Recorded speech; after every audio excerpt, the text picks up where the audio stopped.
Salut tout le monde, j'espère que vous allez bien, moi ça va. Aujourd'hui nous sommes mardi 14 novembre, il est exactement midi 13 lorsque je vous enregistre ce podcast. J'espère que vous allez bien, c'est bientôt les fêtes. Je pense que pour certaines personnes dans leur entreprise, dans leur boulot, ça commence à s'accélérer. En période de fêtes et de vacances, c'est toujours des périodes qui sont un peu charnières. Donc bon courage à vous, bon courage à ceux qui sont fatigués, c'est bon, il y a le ciel gris, on essaye de garder le cap, il faut s'exposer quand même à la lumière, ne pas rester dans le noir avec cette grisaille et essayer d'être positif.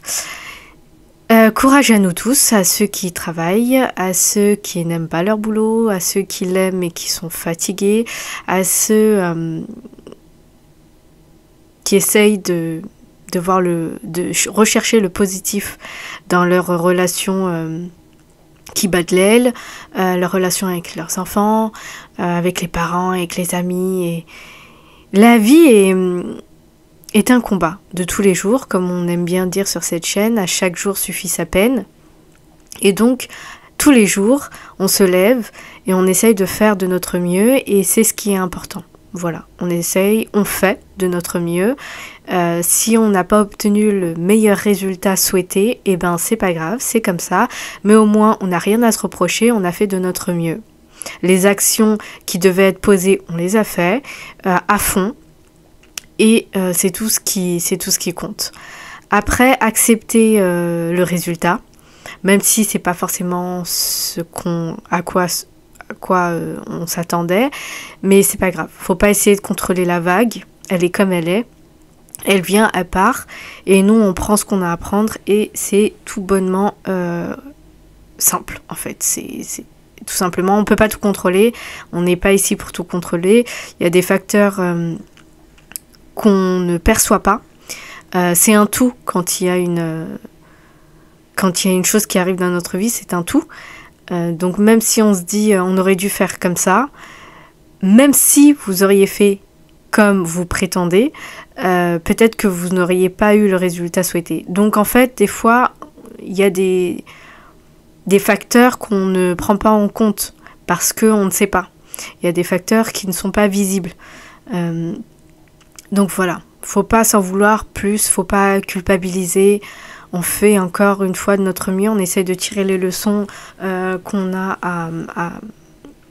à comprendre et c'est tout. Et après, la journée, elle passe, on garde le sourire, on garde le cap, on va se coucher et on se lève avec ce même état d'esprit de faire du mieux qu'on peut, tout simplement. Donc voilà, ça c'était la petite introduction. J'espère en tout cas que vous allez bien, moi ça va. C'est vrai que je dors en m'endormant, j'essaye toujours de trouver des solutions et c'est pas forcément bien parce que on cogite plus qu'on se met en état pour accueillir le sommeil. Mais en même temps, on peut pas faire comme si on faisait complètement table rase. On fait de notre mieux, mais après, voilà, on est humain. On essaiera toujours de trouver des solutions. Voilà, je pense qu'il faut se lâcher la grappe. Moi, je suis quelqu'un qui réfléchit beaucoup. Et je me dis non. Par exemple, je me suis endormie hier en me disant il y a forcément une solution à mon problème. Il y a forcément une issue. C'est pas possible qu'il n'y ait pas d'issue. Maintenant, c'est quoi l'issue? Elle est où? Et il faut que je la trouve. Et même quand on ne travaille pas, vous savez, le cerveau réfléchit. Et donc, très souvent, quand on va se coucher, on est là, on cogite. Et après, on finit par s'endormir. Mais je me suis endormie en me disant, il y a forcément une solution. Tout problème a sa solution. Même si c'est une petite issue, une toute petite, un trou de souris, il y a quand même l'issue. Il y a quand même un moyen de se tirer de cette affaire. Donc, je parle pour moi, je parle pour vous. Il faut qu'on ait foi sur le fait qu'il y a une solution. Maintenant, est-ce qu'on veut voir cette solution? Peut-être qu'on se dit que c'est qu'on la voit pas, qu'il n'y en a pas, mais en fait, il y en a une. Et des fois, c'est qu'on n'est pas en mesure de la voir. Donc, il faut nous laisser un peu de temps. D'où le fait de se lâcher la grappe. Donc, courage à nous. Courage à nous. En plus, on vit une période pas très facile dans ce monde actuellement, où on entend plein d'échos. Moi, c'est vrai que quand je sais que je ne suis pas en mesure d'écouter des nouvelles négatives, je passe. Je sais que va falloir que je m'informe quand même de ce qui se passe dans notre société. Mais si je sais que je suis dans une phase vulnérable, où je suis vulnérable, je fais abstraction, je mets ça de côté, je me dis, je suis pas en mesure d'accueillir ces mauvaises nouvelles, je vais attendre de remonter la pente et après je ferai un tour quand je sentirai que je suis en mesure d'accueillir ces nouvelles-là et que ça va pas me chambouler plus que je ne le suis en ce moment. Donc ça s'appelle aussi s'écouter. Quand on n'est pas en mesure d'écouter certaines choses, faut pas y aller, faut pas ouvrir ses oreilles. Faut au contraire se mettre en avant et se prioriser et n'écouter que des choses qui vont aller dans le sens pour nous faire du bien. On n'est pas obligé de faire les choses quand elles sont là en fait. On peut les faire, on peut les remettre à plus tard. Ça ne va rien changer à la nouvelle. Donc savoir s'écouter, c'est quand même important. Donc j'ai fait une pause sur les informations, sur les choses qui se passent, parce que je suis pas en mesure de les écouter. Là, je me sens pas très très forte. Et je suis préoccupée par des choses qui se passent dans ma vie. Donc un problème après l'autre. On peut pas tout encaisser comme si on était des robots. On n'est pas... on est humain. Tout ce qu'on accueille, en fait, tout ce qui passe par nos 5 sens, ont un effet sur nous. Donc quand on sait qu'on n'est pas trac, quand on sait qu'on est un peu vulnérable, on évite de faire passer certaines informations par nos sens. Que ce soit par la vue, que ce soit par les oreilles, par le toucher, etc., etc. Et ça s'appelle aussi l'amour. L'amour envers soi, tout simplement. Donc aujourd'hui, je vais rentrer dans le vif du sujet. Aujourd'hui, on va parler de la distribution des rôles en début de relation. Je vous avais dit que moi, je continue de date parce que je suis pas fermée, parce que je prends pas forcément les choses avec sérieux, d'accord. Pour moi, dater, c'est rencontrer des gens, discuter avant tout. Et après, bien après, voir s'il y a possibilité. Mais premièrement, c'est rencontrer quelqu'un et discuter. Point, ça s'arrête là, pour moi, dater. Je vous avais dit que j'avais déjà daté une personne chez qui j'avais vu que c'était le bordel et tout simplement, je lui avais dit que c'était pas possible, etc. Donc je continue mon petit bonhomme de chemin.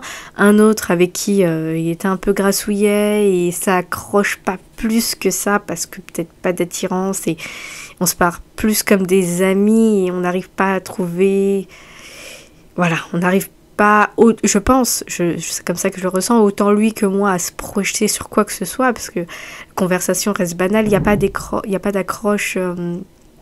C'est pour ça qu'on dit que une relation, quand elle se crée, elle passe par le contact. Et dans le contact, il y a plein de signes. Il y a plein de signes verbaux et non verbaux. Je sais pas si ça se dit comme ça. Il y a plein de signes qu'on doit prendre en compte. Et très souvent... il y a la communication, bien entendu, parce que la personne ne la connaît pas. Qu'est-ce qu'on va dire à ce date? Est-ce qu'on va rigoler? Est-ce qu'on va être détendu? Est-ce qu'on va être stressé? Mais il n'y a pas que ça. Il y a aussi tout ce qu'on va ressentir. Tout ce qu'on va ressentir, alors je ne parle pas de sentiments amoureux ou de sentiments... mais tout ce que la personne va nous faire ressentir. Il y a des informations qui passent par la non-communication. Il y a des informations qui passent par d'autres canaux. Et ça va être par le regard, par la manière dont vous vous sentez en fait en présence de cette personne et inversement. Et il y a quelque chose de psychique qui va se créer ou pas. Moi j'appellerais ça une connexion. Vous savez, comme un Bluetooth en fait, entre deux téléphones, une espèce de connexion qui n'est pas visible à l'œil nu, mais qui se crée. Et en fait, entre deux personnes, je pense que c'est un peu comme ça. Il y a une espèce de connexion qui doit se créer, un Bluetooth, pour donner le feu vert à cette... en fait, qui va verrouiller le passage d'autres informations. En fait, c'est une première connexion. Voilà. C'est comme deux téléphones. On va essayer de trouver le Bluetooth. Et quand le Bluetooth est trouvé, deux téléphones est en réseau, est en connexion. Je pense que deux personnes, c'est un peu comme ça.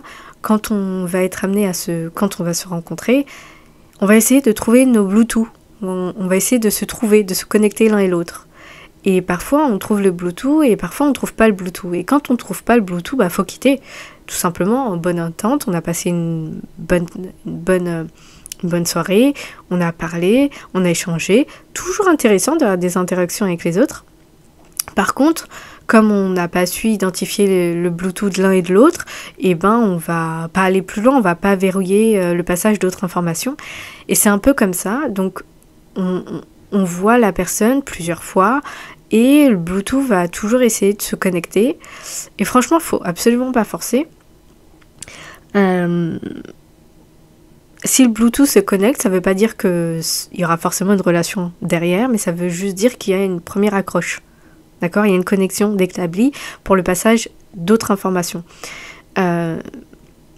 Et je pense qu'on devrait fonctionner un peu comme ça, se mettre ce schéma en tête pour se rappeler que non stress, on commence par établir la connexion Bluetooth et si la connexion ne se fait pas, il n'y a pas d'information qui va passer. En fait, il ne faut pas des informations de surface, des informations qu'on va essayer de capter par-ci, par-là, mais si le Bluetooth ne s'est pas connecté, si vous voulez, il n'y a pas nécessité de donner plus d'informations.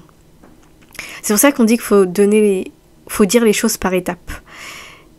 Je sais qu'il y a beaucoup de filles, pour avoir entendu certains témoignages, qui donnent beaucoup trop d'informations au début de relation et qui n'établissent pas, on va dire, le Bluetooth. Elles valident la personne et puis elles déversent tout ce qu'elles doivent dire. Sauf que, voilà, comme je vous dis, pas de connexion Bluetooth et il n'y aura rien par la suite. La personne ne va juste pas plus vous donner suite parce qu'il n'y a pas eu de connexion. La connexion doit se faire des deux côtés. Votre téléphone doit voir le téléphone de l'autre et inversement.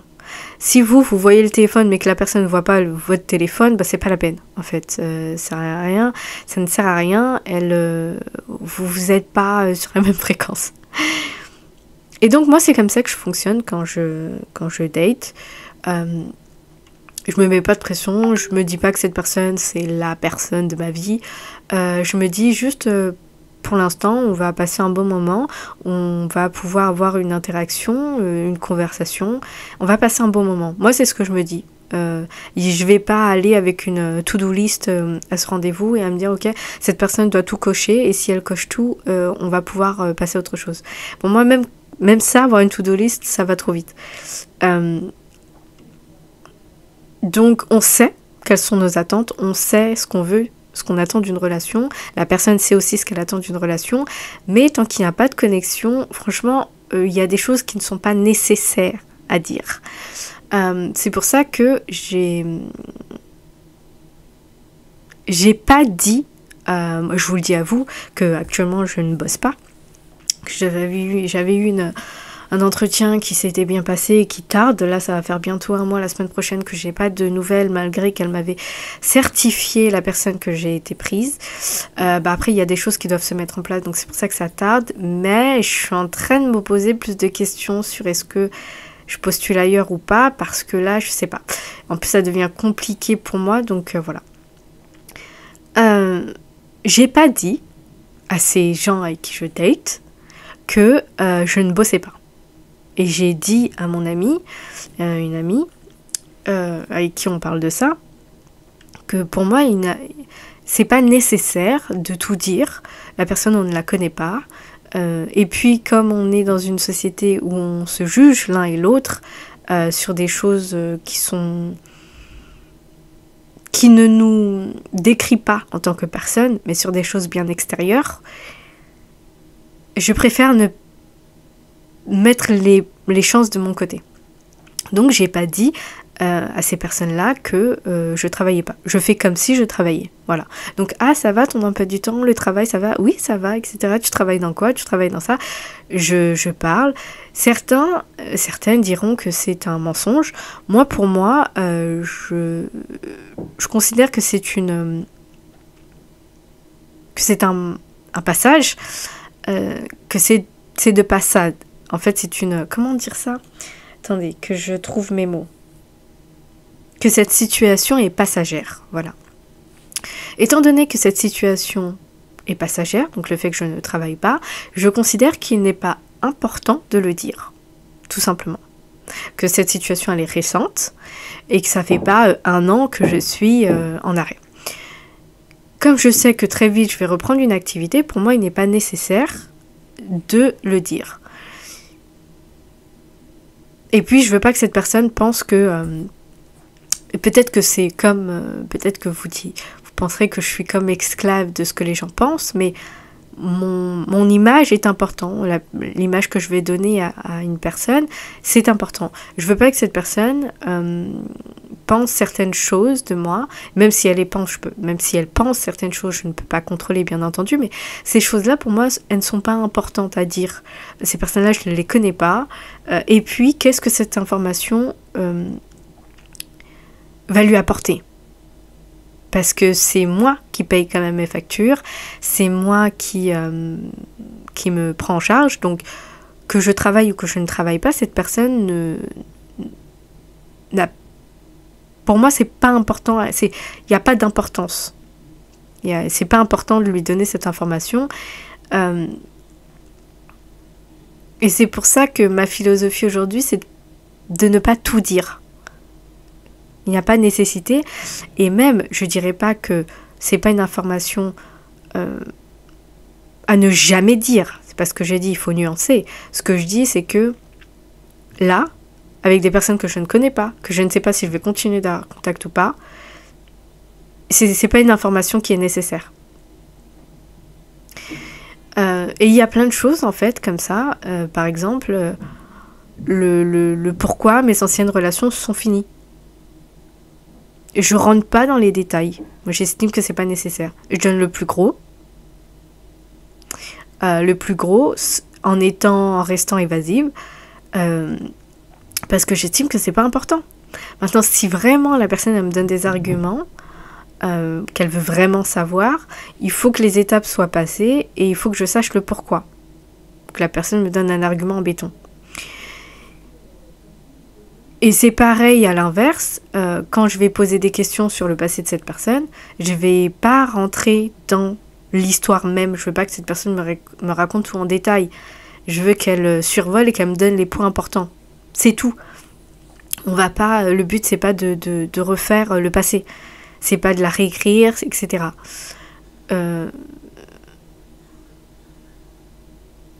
Pareil, je ne critique pas les ex. Je suis quelqu'un qui ne veut pas critiquer les ex. Par contre, ça, pour moi, c'est un red flag. Une personne qui va critiquer son ex, que ce soit un homme ou une femme, peu importe, hein, son ex. Une personne qui va mal parler de son ex, pour moi, c'est un red flag. Pourquoi? Parce que dans une relation, les deux ont tort. Les deux ont fait ou pas fait des choses.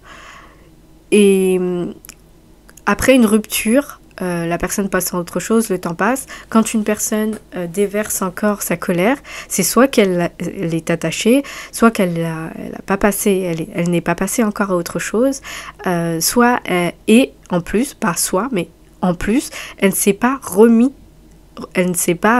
en question. Pourquoi je vous dis ça? Parce que normalement, après une relation,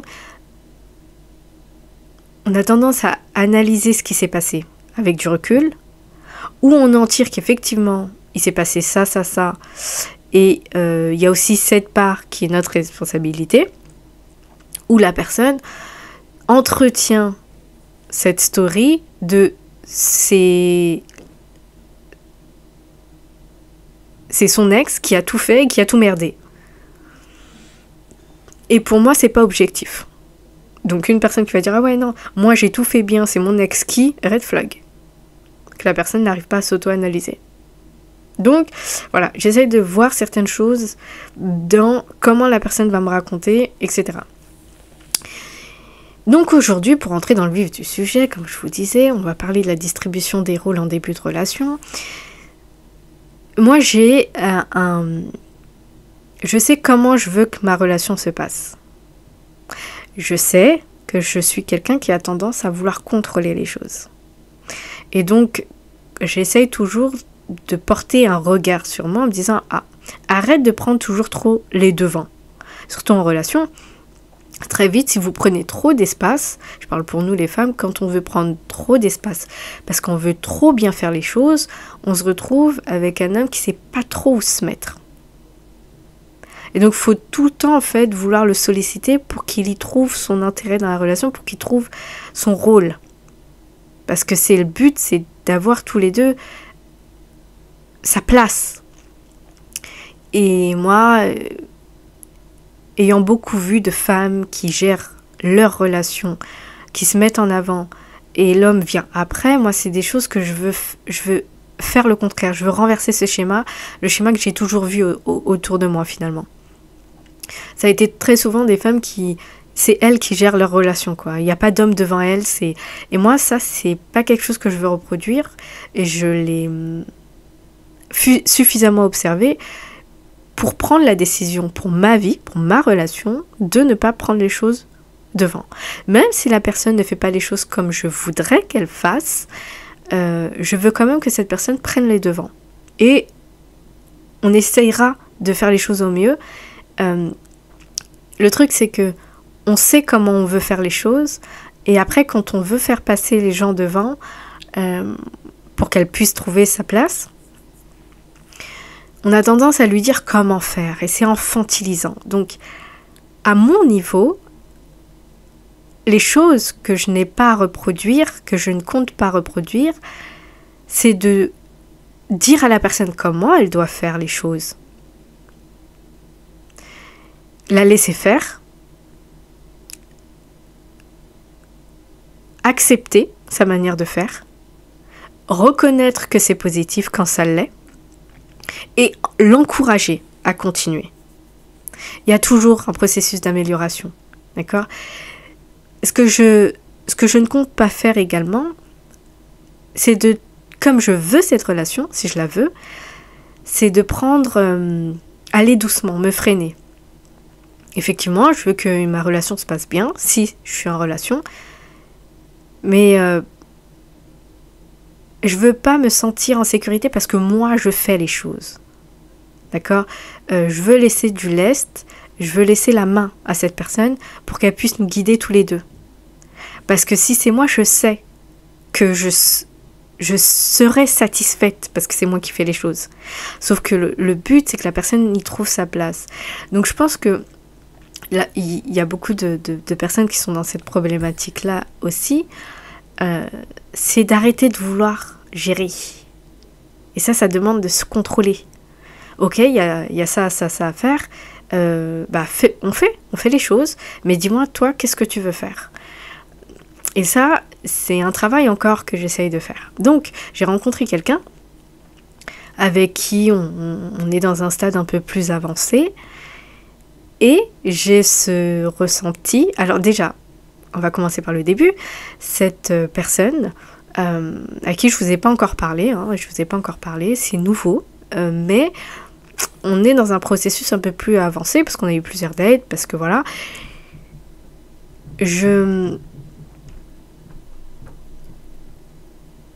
ce n'était pas quelqu'un qui, dans la rue, je me serais retournée, si vous voulez. C'est quelqu'un et qui, j'aurais pas spécialement, je me serais pas forcément arrêtée. Parce que j'avais tendance à date des personnes avec d'autres critères, si vous voulez. Mais je suis quelqu'un qui passe très vite sur les critères parce que voilà,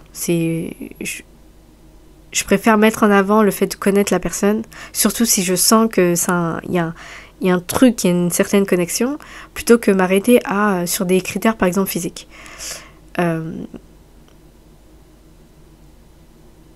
Donc, cette personne est toute, si vous voulez, à l'opposé des personnes que j'aurais datées en conscience, avec mes critères.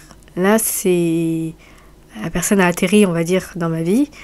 Elle ne coche pas les critères plus ou moins physiques et autres, mais je me suis pas arrêtée à là, parce que c'est pas des choses qui me freinent. Par contre, il y a quelque chose qui me freine, c'est que plus on avance, et plus je pressens que cette personne veut me faire porter la culotte. Parce que je suis quelqu'un qui prend les choses en main facilement, même si je me retiens de le faire. Et ce que j'aime pas, c'est que cette personne n'arrive pas à s'affirmer face à moi. Elle n'arrive pas à prendre le lead. Et dès le début, parce que c'est quelqu'un de plutôt timide, pas timide, c'est quelqu'un de plutôt réservé, qui prend beaucoup de temps avant de s'affirmer, avant déjà de trouver sa place, et puis pour s'affirmer. C'est quelqu'un qui prend beaucoup de temps. Il faut qu'il avance à pas d'escargot. Moi, je suis quelqu'un qui va vite, qui prend les choses en main, parce que j'ai eu ce modèle-là, parce que j'ai l'habitude de le faire dans ma propre vie, parce que je n'attends pas après les gens, et que je préfère faire les choses par moi-même. Sauf que je vous assure, faut trouver un juste équilibre avec ça. Dans une relation, c'est pas ce que j'ai envie d'instaurer. J'ai suffisamment compris pour analyser les choses qui me feront avoir ce comportement-là, de prendre les choses en main dans ma relation, parce que c'est pas quelque chose qui va me satisfaire. C'est pas cette harmonie-là que je veux créer. Sinon, ça veut dire quoi? Que je te porte sur mon dos. Moi, c'est ça l'équivalent. Je prends les choses en main et égal, je te porte sur mon dos. Et ça, c'est pas possible. Donc, on avance, c'est quelqu'un qui n'arrive pas qui avance doucement. Je pense qu'elle m'a suffisamment cernée pour voir que je suis quelqu'un qui prend les choses en main. Et donc, par ses phrases, par ses dires, même en rigolant, je sens que cette personne veut que je porte la culotte. J'ai beau dire à cette personne, ne me fais pas porter la culotte, parce que je ne prendrai pas cette responsabilité-là, parce que je sais la relation, le rôle que je veux tenir dans la relation, que même si je peux porter la culotte, je ne veux pas porter la culotte, c'est une décision, et que c'est à lui de prendre le lead. Et le truc, c'est que vraiment, en fonction des caractères, je suis vachement dominante. C'est masculinisant. Je suis complètement dominante. Pourquoi? Parce que je suis quelqu'un qui prend les choses en main. Et je pense qu'il l'a cerné. Donc, je mets la pédale, j'appuie sur la pédale de frein en disant, ok, je peux faire les choses, je peux prendre les choses en main dans cette relation. C'est pas que je ne peux pas, je ne veux pas. Je mets un cadre et une limite. Je me mets un cadre et une limite pour que tu prennes le lead. Mon but, c'est que tu prennes le lead dans cette relation. Je le sais, en me connaissant, que je ne vais pas te respecter si je prends le lead de cette relation. Je vais t'infantiliser. Je ne peux pas respecter quelqu'un qui se prend pour mon enfant. Donc, je vais à pas de loup, je le laisse faire.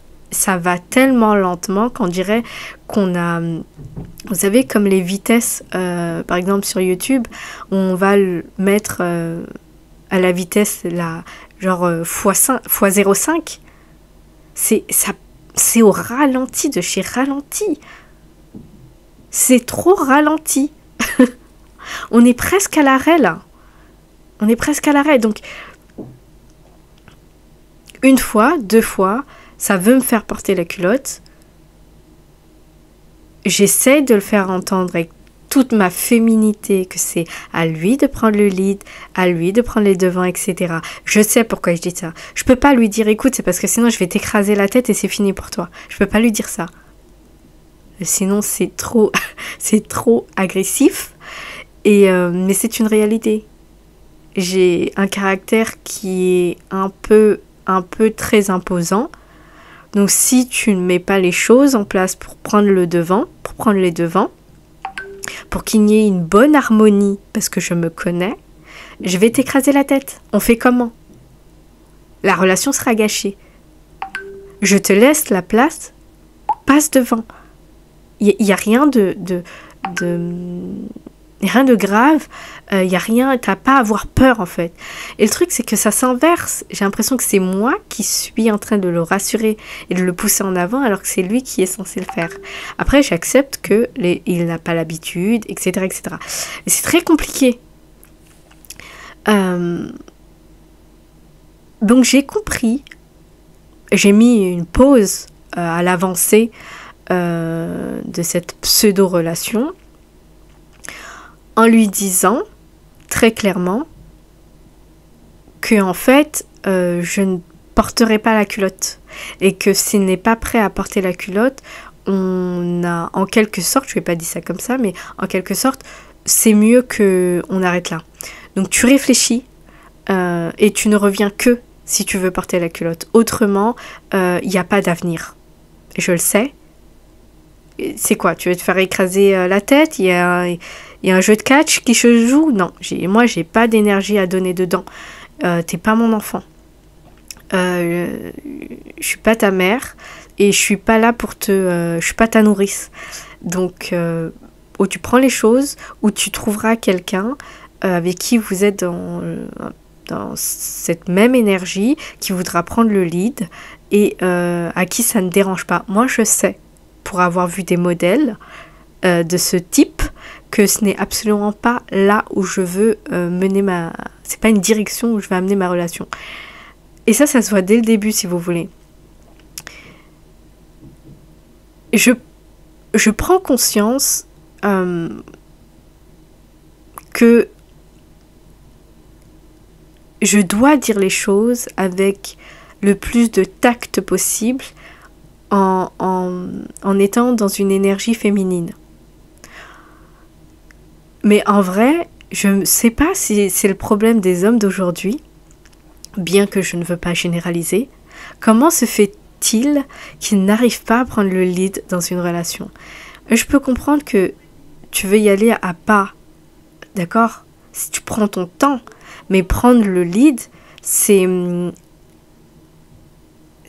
devrait être habituel dans ta vie, ça devrait être un comportement. Être leader, ça devrait être dans ta routine, c'est même pas dans ta routine, ça devrait faire partie de toi, ça devrait faire partie de tes constructions, quand tu t'es construit, parce que tu te dis homme, quand tu t'es construit, prendre le lead, ça devrait faire partie de toi. Comment se fait-il qu'on doit encore dire à l'homme, prends le lead? Arrête de vouloir que je fasse les choses. Arrête d'attendre. C'est des red flags comme ça qui font qu'après, on a l'impression que cette personne va prendre le lead. Or, c'est pas son identité. Et ça, moi, c'est juste pas possible. Et ça me fait penser que... je peux vous donner un exemple. Quand vous allez dire à quelqu'un, « Ah, ça serait bien que tu fasses ça » ou... non, même pas comme ça. Pas comme ça. Vous allez lui dire... Ah, trop bien, t'as fait ça. Oh, merci beaucoup, etc. Et la personne vous dit, « Et toi ?» Et moi quoi? Eh ben toi tu feras la même chose. C'est-à-dire, tu attends que je fasse la même chose? Tu comptes sur ça? Tu veux que je fasse la même chose? Est-ce que c'est quelque chose qui te rassure? Est-ce que tu as besoin que je fasse la même chose? C'est toujours ce petit et toi tu vas faire, et toi tu vas donner, et toi c'est, et toi ça, et toi ci, et toi ça. Je supporte pas. Donc une personne qui les fait parce qu'elle sait que c'est quelque chose qu'elle doit faire pour prendre le rôle qu'elle doit prendre dans la relation. Encore une fois, toute relation est différente. Pourquoi? Parce qu'on établit une espèce de contrat invisible entre les deux. Ces espèces de rapports de force qu'on va établir qui sont non verbales, qui sont non verbaux. C'est des choses qui vont se dire dans le silence. Comment vous allez vous positionner face à la personne en face de vous et inversement. Et le truc, c'est que avant, c'est pas des choses que je prenais en compte. Aujourd'hui, c'est des choses que je vois premièrement, comment la personne se positionne face à moi. Et je suis une femme. Je peux vous donner un autre exemple. On parlait de fondation. Et je dis, en fait, on regardait une vidéo de relation comme ça, on parlait de fondation, et je disais, en fait, la relation doit commencer avec des fondements solides. Et on a pris l'image de la construction d'une maison, ou d'un immeuble, peu importe, d'une maison. Les fondations sont importantes. Ce qu'on va retourner la terre, etc., ça va être important. Préparer le terrain à construire. Pour moi, préparer le terrain, c'est la relation de départ. D'accord ? Parce que pour moi, la maison, c'est l'équivalent à le couple avec l'enfant ou avec les enfants. Il n'y a pas de maison quand on peut pas parler de maison, et ça c'est comme ça que je l'image, d'accord, c'est comme ça que je le mets en image. On parle pas de maison quand il n'y a pas d'enfant. Donc en fait, on parle de fondation, les fondations. Encore une fois, je l'image, c'est-à-dire qu'il y a des couples, on peut parler de maison quand eux, ils sont d'accord pour ne pas avoir d'enfants. On parle de eux deux dans leur maison à eux. Mais parce que c'est comme ça, ils veulent pas d'enfants. Ça ne veut pas dire pas d'enfants, pas de maison. Ça veut dire, pour moi, c'est comme ça. À partir du moment où il y a une maison, c'est qu'il y a un certain plan qui est mis en place. Il peut y avoir une maison sans enfants. Mais dans le schéma où on veut des enfants ensemble, pour moi, la maison est égale enfant. C'est une image, attention. Je ne vous parle pas d'une vraie maison physique.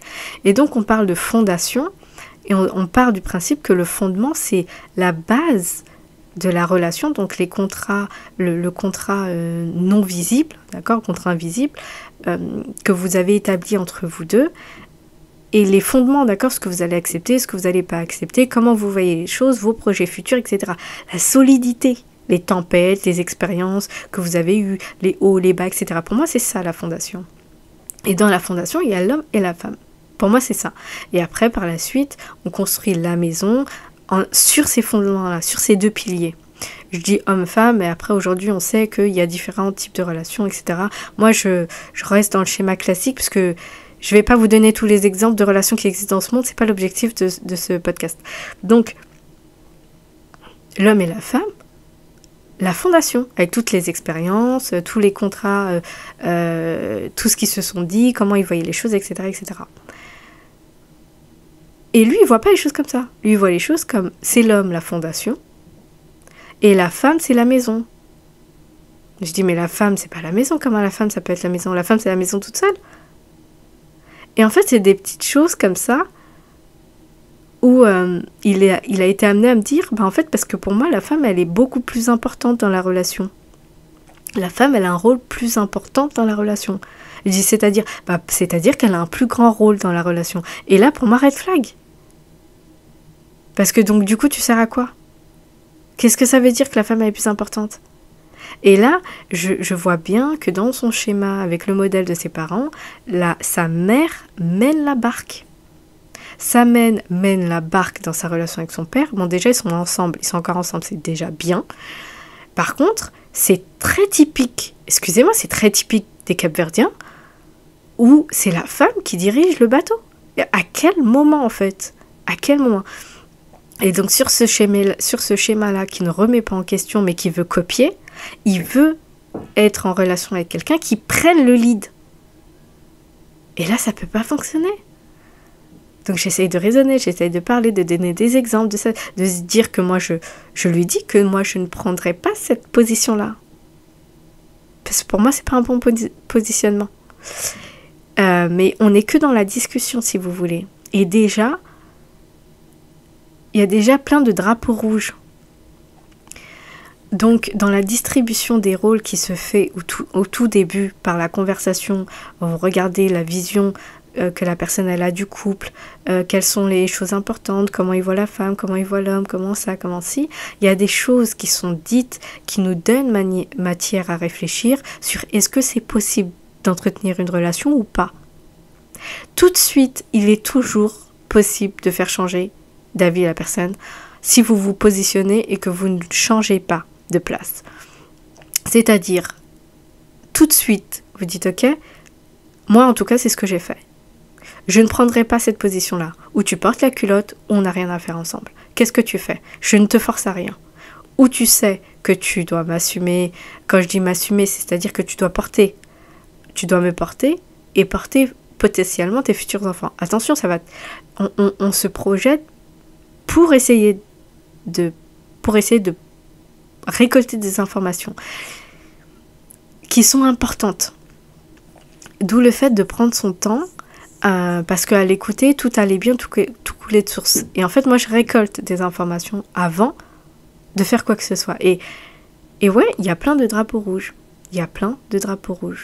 Et ça, pour moi, quelqu'un qui veut reproduire, même s'il n'en a pas conscience, qui veut reproduire le schéma de ses parents, avec la mère qui tient la relation, qui tient les rênes de la relation, moi, tout de suite, dès le début, c'est non, je ne prendrai pas les rênes de la relation. Donc, à toi de te positionner ou alors, ça peut pas fonctionner. Vraiment pas tergiverser sur ça. Si vous dites, ok, bon, je veux de cette relation, donc je ferai une impasse, c'est fini pour vous. C'est fini. Le contrat, il doit se faire dès le début. Le contrat, je parle de contrat, mais vous voyez ce que je veux dire. En fait, c'est les bases de comment votre relation va se passer, si relation il y a, de se positionner tout de suite. Moi, je fais ça, je ne fais pas ça. Est-ce que toi, tu feras le reste ou pas? Il n'y a pas à dire, bon, ok, je plie le genou pour ça, et après, on verra bien, par la suite, il aura plus confiance, il va prendre ses habitudes. Non, c'est vraiment un jeu d'échecs où quand vous placez un pion, vous ne pouvez pas revenir en arrière. Et c'est dans cette problématique-là, où j'ai toujours vu des femmes prendre le lead dans leur relation, c'est parce que dès le début, elles ont pris ce lead-là. Elles ont pris tout l'espace. Et le mec s'est dit, ok, tu veux tout faire, tu feras tout, moi je serai derrière. Mais après, quand tu seras fatigué, quand tu pourras pas, faudra pas dire que tu peux pas assurer. Parce que finalement, tu m'as toujours montré que tu as pu le faire. C'est typiquement l'exemple que j'ai autour de moi. Et je vous dis, c'est un red flag. T'es pas capable de te positionner et de dire à cette personne-là avec qui tu peux ou veux potentiellement rentrer ta position, tes coordonnées à toi, vous prenez une direction opposée. Et après, il faudra assumer. Donc, avancer pas à pas, moi, j'ai été très claire. Où tu te positionnes, où c'est pas possible. Et en vrai, je viens d'apprendre tout cela. Je viens d'apprendre qu'il y a une espèce de contrat qui n'est pas sur papier, attention, mais il y a une espèce de contrat non visible entre deux personnes pour savoir comment la relation va se passer. Et je vous assure que la relation ne s'écrit pas au fur et à mesure. Elle s'écrit avant. Elle s'écrit avant. Et après, vous vous mettez en action. C'est comme si vous préparez vos plans et puis après vous construisez en fonction du plan. Vous faites pas les choses à l'envers. C'est pas vous construisez après on fait quoi? Non, vous mettez tout sur papier. Vous faites les plans détaillés de comment va être la chambre, la maison, le terrain, combien il va y avoir de mètres carrés, etc. Et puis après, vous construisez. C'est des contrats qui sont invisibles, avec le positionnement qu'on va prendre en début de relation, avec le rôle que vous allez adopter, votre rôle et la place que cette personne va prendre dans cette relation, l'espace et la place et le rôle que cette personne va prendre dans cette relation. Parce qu'il y a un contrat édité non visible qui va déterminer la direction de votre relation. Et ça, moi, j'en avais jamais conscience. J'ai pris conscience de ça il y a peu. Donc voilà, c'était un petit update que je voulais vous partager. On ne veut pas reproduire les relations de nos tantes, de nos mères, de ça, de ci. Ok?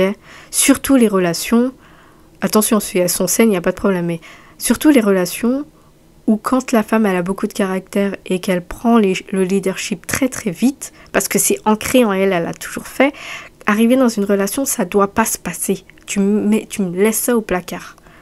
Tu laisses ça de côté. Tu laisses cet homme prendre position. Tu regardes cet homme prendre position.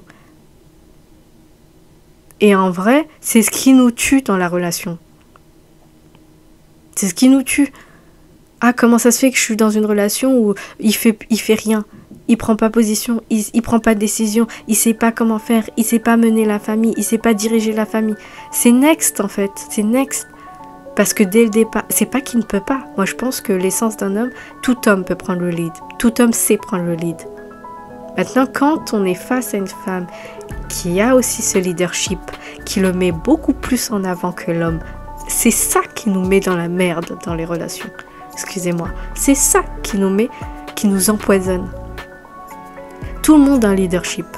Vous n'êtes pas obligé de le mettre en avant à chaque relation. On n'est pas obligé de le mettre en avant. Vous le mettez en avant avec vos amis, dans votre boulot, ce que vous voulez. Mais dans une relation, ça vous empoisonne. C'est comme on dit, il y a une plante, cette plante, elle est bonne pour la santé. Mais il faut savoir la manipuler. Il faut savoir comment on l'utilise, cette plante. Peut-être qu'à haute dose, c'est un poison. Pourtant, de base, cette plante, elle était bonne. À haute dose, c'est un poison. Donc le leadership, c'est pas le problème. C'est le leadership de la femme dans la relation. Ça ne veut pas dire qu'on ne peut pas travailler. Ça veut juste dire que si on ne laisse pas la place à l'homme de prendre les rênes de la relation, après, c'est nous qui allons se plaindre. Après, on va se dire, ah c'est bon, c'est un incapable, c'est à nous de faire les choses. Faux, non, non. Il y a une autre manière de faire. Lui laisser l'espace. Lui laisser l'espace. Et ça, je l'ai vu, je l'ai compris. Et c'est bien ce que j'ai fait entendre à cette personne, de manière, bien entendu, subtile. Faut pas trop faire semblant qu'on en sait trop. Ça aussi, c'est, tu vois, si on fait trop celle qui en sait...